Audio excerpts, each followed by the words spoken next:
ఈ రోజు నేను చూసింది మా ప్రభుత్వ యంత్రాంగం, మా సెక్రటరీ గారు ఉన్నారు, మా మినిస్టర్ గారు ఉన్నారు, అందరూ ఇక్కడ ఉన్నారు, మా కమిషనర్ కూడా ఇక్కడ ఉన్నాడు. కానీ ఏదైతే నేను ఆశించానో దానికి భిన్నంగా సమస్యలు ఉన్నాయి ఇక్కడ. మీరందరూ ఒక్కసారి ఆలోచిస్తే ఏవైతే మత్స్యకారు గ్రామాలు తెలుగుదేశం పార్టీ వచ్చిన తర్వాతనే మీ యొక్క దశ దిశ మారింది, ఇది యథార్థం అనే విషయం మీరు గుర్తుపెట్టుకోవాలి.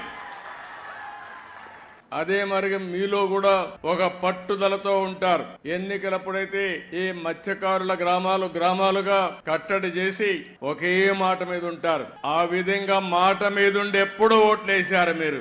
ఎప్పుడు కూడా తెలుగుదేశం పార్టీకి, ప్రస్తుతం ఎన్డీఏ పార్టీకి వెనుకబడిన వర్గాలే వెన్నెముక.